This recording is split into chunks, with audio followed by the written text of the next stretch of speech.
The year was 1892. Dry Creek, Montana, was on most maps, and truth be told, the folks who lived there preferred it that way. It sat in a shallow basin between two ranges that hadn't seen decent snow in 3 winters. The wind swept low over the grassland, carrying with it the ache of things lost and things never found. In the far northern stretch, where the land dipped and rolled like a dying breath, a small homestead leaned sideways into the wind.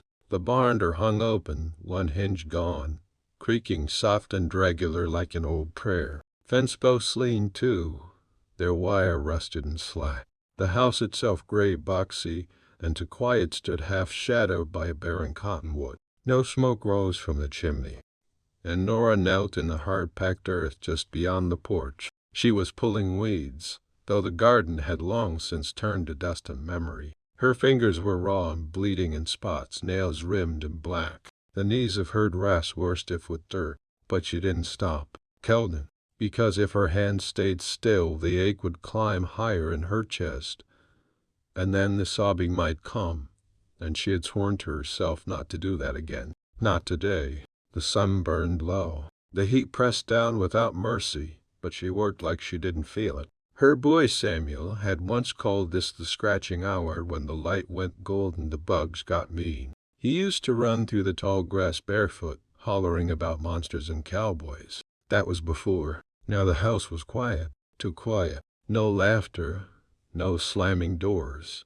no quarrels over biscuits, just the groan of wind and the scrape of her fingers in the dust. Inside, the baby whimpered. She didn't move. She waited. Maybe he'd fall back asleep. Maybe she could finish this row. He didn't. He cried harder.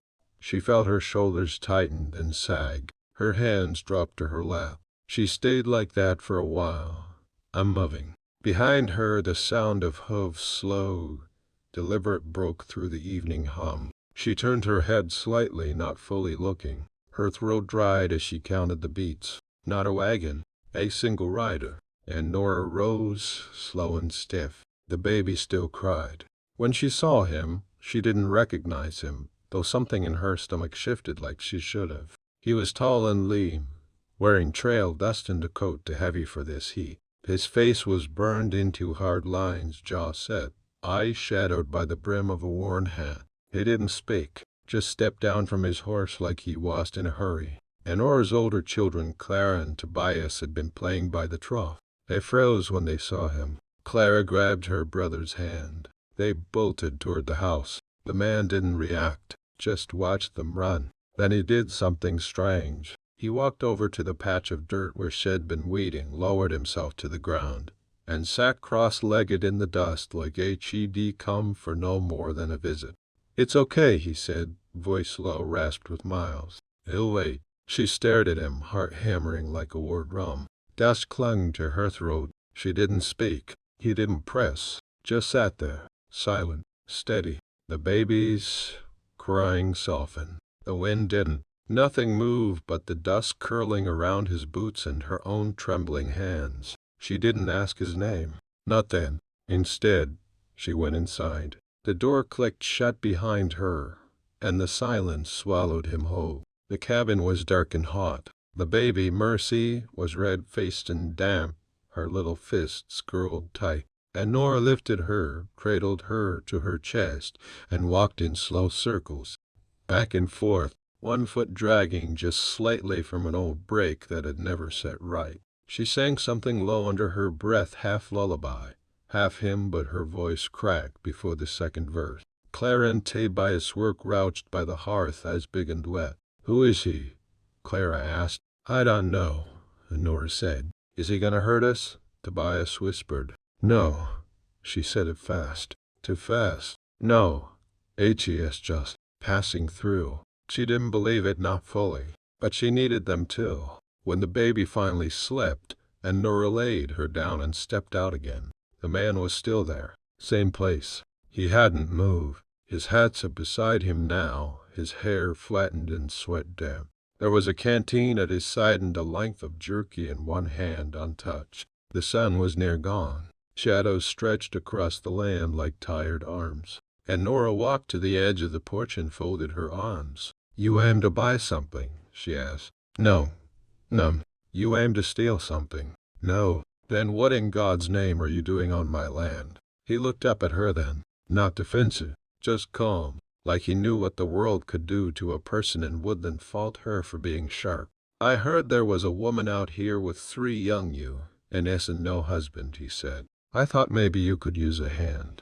I didn't ask for one. No, mum, you didn't. Silence fell again. He shifted finally to stand, brushed his palms on his pants, slow and deliberate. Name's Elijah Ward, he said. I ain't a skin for a roof. Or food. Just work. A week. Maybe 2. Long enough to see your fences right and your stock accounted for. That's all. And Nora didn't answer. He nodded once, picked up his hat. He'll sleep in the shed, he said, not quite looking at her. If you change your mind by morning, you'll find me there. He walked off without another word. She stayed where she was, arms still crossed, eyes fixed on the dirt where he'd been sitting. The wind had already smoothed it over. Inside, the baby stirred again. She didn't follow him, not yet, but something in her chest ached differently now. Not grief, not quite, not fear either, just something unfamiliar, the kind of ache that made space, not just pain. By morning, the wind had dropped and the sky was smeared with ash-colored clouds that promised nothing. The ground was dry as ever, but the light had shifted, a little softer, a little less cruel. And Nora found him behind the shed, shirt off, working with a post digger like he'd been born to it. His back was marked with old scars, thin and straight, like lashes, but he moved without stiffness. Just steady, quiet work, digging where the fenceline had failed. She stood at the edge of the yard, arms loose at her sides. No shotgun, no warning. Just watching. When he noticed her, he didn't flinch or straighten like a man caught out of place. He paused, wiped his brow with his forearm, and said, "Ground's dry 3 feet down. Hard a sin." She nodded. "Has trained in near for months. I can finish this stretch before supper." And Nora shifted her weight. "What are you after?" "Told you already. Work. Just work." "You from around here?" "No." "Where then?" He hesitated, then said, "Used to run a spread out east, Missouri side. I ain't mine no more." She didn't press. That pause had told her more than the answer. She pointed toward the corral. "That rail broke last spring. Lost to steers. If you know your way around timber." "I do." "All right." She turned to go. "You lead with us." That night they sat around a table built by her late husband's hands. Elijah took his food slow, grateful, not greedy. The children didn't speak to him, but Clara kept stealing glances. Tobias wouldn't look up at all, and Nora served biscuits that didn't rise and beans that had gone soft from too many boiling eggs. She waited for judgment, but Elijah just chewed and said thank you. Later, after the children had gone to bed, she caught him outside, fixing a lantern to the post near the barn. She stepped close enough to see his hands working the whip. "You don't talk much," he said. He smiled, just slightly. "I figure folks carry enough noise in their own heads. No need for me to add more." She looked at him then longer than she meant to. Not for charm or handsomeness, he was neither. But there was something quiet in him, something built of endurance, not pride. He looked back. "Your children," he said. "Careful they seem. Wary. They've earned it." He nodded. "I won't push." She took a breath and folded her arms tight. "Their father died just over a year ago. Fever took him in less than a week. Before that, I lost a daughter to a well collapse. Before that, a brother to a cattle ray. Before that, I stopped counting. Am sorry." She gave a tired shrug. "We all lose something." He was quiet a long time. Then he said, "I buried a boy. Young. Just 3. Sick before I even knew what was wrong. My wife, she left after that. Couldn't look at me. Said she couldn't live in a house that small with grief that big." And Nora didn't speak. The wind picked up just enough to stir the dirt between them. She nodded finally. "Get some rest. I'll have you patching the henhouse tomorrow." He touched the brim of his hat. "Yes, Mum." She turned to go, but paused halfway to the door. "You can call me and Nora." He watched her go, said nothing. But that night when the wind rose and the shed groaned, he stayed awake a long while, listening. The days began to fall into rhythm, like hooves over packed earth. Elijah worked sunup to sundown without complaint. He never overstepped, never asked questions, but his presence shifted the shape of the place. Quiet things happened. The barn door got rehung. The squeak in the well crank disappeared. A saddle left out too long in the sun found its way back under shelter. He didn't crowd the children, didn't try to be anything but what he was, a man with call-used hands and the mind full of practical use. Tobias, still wary, watched from behind corners. Clara softened faster. One morning she handed him a hammer without being asked. Later she followed him to the field and asked how to set a post proper. He showed her, slow and careful. His voice was gentle. She asked if he'd ever had a girl, and he said he hadn't, but he would have liked one. Girls are tougher, he said. They learn what matters sooner. And Nora caught that from the window. She didn't smile, but something loosened in her chest. She worked harder those days, like the presence of another adult forced her to prove her own strength again. She rose earlier, carried heavier loads. Some of it was pride, some of it was fear of meeting anyone. They spoke more in the evenings. Small things. Weather, crops, what to do if the coyotes came back. But other things crept in too. One dusk, with the smell of cut grass hanging in the air, she asked about his horse. "Name's Ruth," he said, patting the mare's flank. "She's older than she looks. Pulled me through a river once near frozen. Only time I thought I might not make it." And Nora glanced at the animal. "You talk about her like a person. She's seen me at my worst and didn't walk away. That counts for something." And Nora crossed her arms. "Most folks walk away then." Elijah didn't answer right away. "Then they don't mean to. But sorrow's heavy. Not everybody can carry it without dropping something else." She looked at him then, really looked, and saw the long lines of where behind is quiet. That night, they sat out front after supper. The stars blinked out over the black prairie sky. He rolled a cigarette but didn't light it. She spoke first. "Sometimes I think the land's not just harsh. It remembers, holds on to every death, every scream, every bit of blood that hit the dirt. It stays here, even when the bodies are gone." Elijah looked out at the dark. "You ever feel it let go?" She shook her head. "Not yet." He nodded. "Maybe it's waiting for something. Someone." Their eyes met across the distance. He didn't touch her, didn't move closer, just sat there steady and patient, like he had that first day. Like he meant it when he said, "It'll wait." Inside, the baby cried, and Nora didn't move right away. She stayed there beside him for one full breath longer than she had the night before. Trouble came on the fifth Sunday. It started with hoofbeats, fast ones. Dust kicked up along the ridge, then the silhouette of a man riding hard. Elijah was mending tack in the lean-to, but he stood before the rider cleared the hill, and Nora came out of the house drying her hands on her apron. The baby was fussing inside, and Clara stood barefoot on the porch, her eyes squinting into the glare. The man didn't slow until the last moment. He swung down and threw the reins over the fence like he owned the place. "And Nora," he said, with the familiarity of someone who shouldn't have it. Or his whole body stiffened. "Marshal Greeley," she said flatly. Elijah's hands still. The man tipped his hat. "Got word you had a drifter staying here. Tall fella. Goes by Elijah War. I know who he is. You know what H.E.S. done?"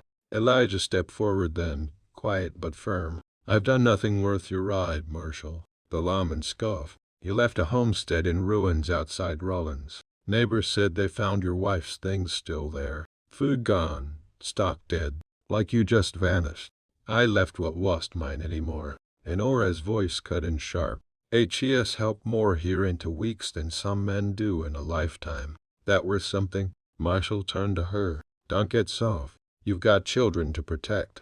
"I am protecting them." The man looked between the two of them, lips tight. "You want to keep him? Fine. But if anything goes sideways out here, don't say you weren't warned." He mounted again, eyes hard on Elijah. "Some ghosts don't stay buried." He rode off, leaving the air thick with dust and judgment. That night the table was quiet. Even Mercy sensed the shift. Later, after the children were in bed, Elijah stood near the gate, arms crossed, staring out at the dark, and Nora walked out, pulled her all tighter around her. You lead? She asked. No, I just didn't offer the whole story. Then offer it now. He nodded slow. My wife didn't leave me. I left her. After our boy died, I couldn't look at her without breaking, and she couldn't forgive me for not saving him. I buried them both in my heart and kept writing. I didn't steal anything. I didn't hurt anyone. But I read. And Nora looked away toward the barn, the fields, the sky, anywhere but his face. I've run too, she said. When my husband took sick, I wanted to leave him to die alone. Thought it would be easier. I didn't, but I thought it. I've hated myself for it every day since. He didn't speak, just listen. I don't know what this is, she went on. You, me, this farm held together with twine and habit, but I know what it isn't. It isn't weakness. Elijah stepped forward, slow, stopped with space still between them. I'm not looking to be forgiven, and Nora, just to be useful again, to someone, somewhere. She looked at him then, and this time, her face didn't hold judgment, just tired knowing. You already are. He nodded once, and neither of them said more. But that night when he turned to go, she didn't watch him leave. She just turned the lantern down low and let the dark be soft for once. The wind changed again the next morning. Cooler, carried the smell of rain, though the sky was still dry. Elijah was already outside when Nora rose, splitting kindly near the woodpile. The sound was steady, almost peaceful. She watched from the porch for a while before stepping down. Storm's coming, she said. He nodded, wiping his hands on his thighs. I can feel it in my ribs. They moved through the morning without speaking much. Each knew what needed doing. She checked the root cellar and laid down oilcloths in case the roof leaked again. He tightened the tie-downs on the shed and ran the horses into the south pasture where the slope would keep their hooves drier. By noon, dark clouds were stacked heavy over the hills. That was when the rider came. It was the marshal. This one wore a thick duster and a wide hat pulled low, rode a black gelding with a scar along its flank. Elijah spotted him first, and something in his shoulders changed. The man didn't dismount right away, just stared down from his saddle like a vulture choosing where to land. And Nora came out behind Elijah. The children watched from the window. You, Elijah Ward? The man asked. Elijah didn't answer. Name's Kershaw. I came to settle something. You remember Gideon Rusk? Elijah asked short-eyed. H.E.S. dead. Yeah, Kershaw said. Shot 3 times in the back outside a saloon in Havers. Folks say he was dealing with a man whose boy died on account of a bad debt. And Nora stepped forward. You accusing him of murder? I-A-I-N-T accusing. Just collecting. Gideon had people. Folks that don't let go easy. Elijah's hand drifted near the hatchet hanging from the stump, but he didn't reach for it. This ain't your fight, he said to Nora. Yes, it is, she said. Kershaw grinned, mean and yellow-toothed. This the woman you're shacking up with now. Ain't much to look at, but I guess beggars. Elijah moved fast, not for the hatchet. Just stepped between Kershaw and Nora, his whole frame blocking her from view. That's enough. Kershaw sneered. You gonna swing? No, Elijah said. But I ain't leaving. Not again. If you want to kill me, you'll have to do it with my back straight this time. Kershaw stared at him a long time, then spit into the dirt. Coward. Maybe, Elijah said, but I'm done running from what I ruined. The 2 men locked eyes for a breath too long, but Kershaw turned. He pulled his horse around and rode off, coat flapping like wings. When the dust settled and Nora exhaled, she hadn't known she was holding her breath. You could have been killed, she said. I've already died once, Elijah said, back when I buried my boy. She reached out then, not both, just her fingers brushing his. You're not dead now. No, he said quietly. I don't think I am. The rain came that night, soft at first, then harder, drumming against the roof like it meant to baptize the place. Inside, they sat near the fire. The children fell asleep against each other on the rug. Elijah sat beside Nora, shoulders close but not touching. You gonna stay? She asked, not looking at him. He answered without hesitation. If you'll have me. I think we already do. He nodded once, and for the first time since her husband died, she let herself lean into someone, just a little, just enough. The weeks that followed were full and hard and good. The land, softened by rain, began to offer small signs of forgiveness. Shoots of green pushed through the brittle soil. The hens laid more. The cow's milk came easier. They repaired the back fence together, Elijah and Nora, and worked side by side like they'd been doing it for years. He taught Clara how to lead a horse without fear, and he let Tobias sit up on Ruth, steadying the boy with one hand on his back and not a word about the way the child trembled. And Nora watched all of it. Watched the way her children slowly began to walk with their heads higher, how they started to leave space at the table for someone besides each other. Elijah made no claim, no promises, but he stayed. That was enough. One evening, Clara brought him a tin button shed found in the field. "For your coat," she said. "It don't match," he said, turning it over in his hand. "I know. That's why it's better." He looked at her, then at Nora, who was standing in the doorway, arms crossed, her face unreadable. That night, he fixed the button to his coat anyway. But peace never held long out there. Word came by way of a peddler's cart that the land and Nora was living on land her husband had claimed years ago without clear papers was being contested. Some distant cousin from Helena had filed for title, claimed, and Nora had no legal right to it. "Always been ours," she told the children. "We bled for this land." But blood didn't stand up in court. Elijah paced the yard when he heard. Not frantic, just thinking like a man with a tight window and a loaded past. "You can't win that fight alone," he told her. "I don't need saving." He didn't flinch. "I know. But you might need someone to stand up with you." She stared at him. "You do that?" "I've got nothing else to give." "But I've got that." She didn't answer. Not then. But when they rode into town together the next day, she wore her wedding ring on a chain around her neck and her eyes were hard as flint. They stood before the land officer and the lawyer with Elijah silent beside her, shoulders squared like he was bearing something for her. She didn't lie. She didn't beg. She spoke plain. Spoke of the grave out back under the cottonwood, the baby born on the kitchen floor, the scars on her hands in the years no one else had come around to claim a thing. In the end, the cousin backed down, not because he had a change of heart, but because there was nothing in that land for him but trouble and hard years. And Nora didn't thank Elijah right away. But that night, when the children were asleep and the fire burned low, she walked to him in the dark. She took his coat, held it in both hands, and ran her fingers over the button Clara had sewn. "You keep fixing what's broken," she said, "even when it don't match." "I try." She reached up and kissed him. Slow. Sure. Not like a question. When they parted, she kept her hand on his chest. "You sure you're ready for this?" she asked. "I think I've been waiting for it longer than I realized."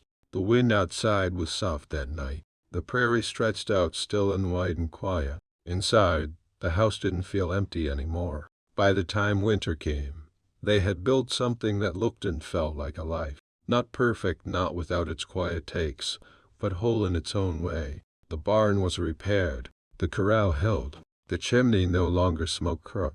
Elijah had fixed the floorboard near the hearth that used to catch every toe and spill every cup. He whittled the children's small wooden animals and let Mercy pull at his beard with her sticky fingers. And Nora let herself lean more often now, not from weakness, but from knowing she didn't have to carry every load alone.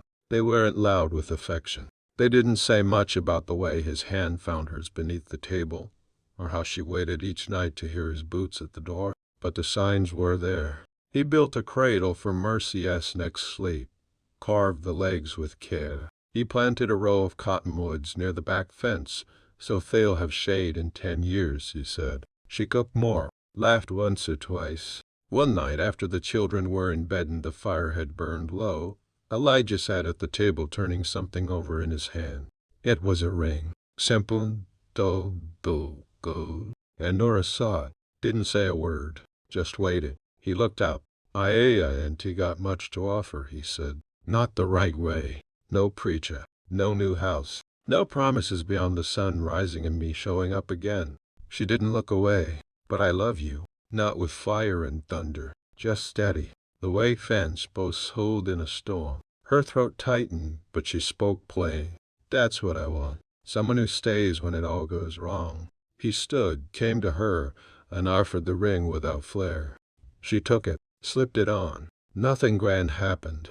No music, no tears. Just two people who had been broken down by the world, deciding quietly, surely not to stay broken. That spring they sowed more rows. Elijah bought another mare with saved coin. Clara turned 12 and started calling him Pa when she thought he called it here. Tobias grew all in solemn, but he watched Elijah now like a boy does when he starts to believe men can be good. One night after supper, and Nora took Elijah's hand as they walked the edge of the property. "I used to think the land only remembered pain," she said. "All the death and loss buried in the soil. And now?" he asked. She looked out at the cottonwoods, small still but growing, at the house with its leaning porch and warm fire inside. "Now I think it remembers who stayed." They stood there in silence, wind whispering low through the grass. Behind them the children's laughter spilled out through the cracked window. Mercy was teething, drooling on everything. Elijah looked at Nora, lines soft around his eyes. He didn't speak. He didn't have to. She leaned her head on his shoulder, and together they looked out at the land that had once tried to kill them, and now, somehow, had become home. Ride steady, subscribe, and stay the course.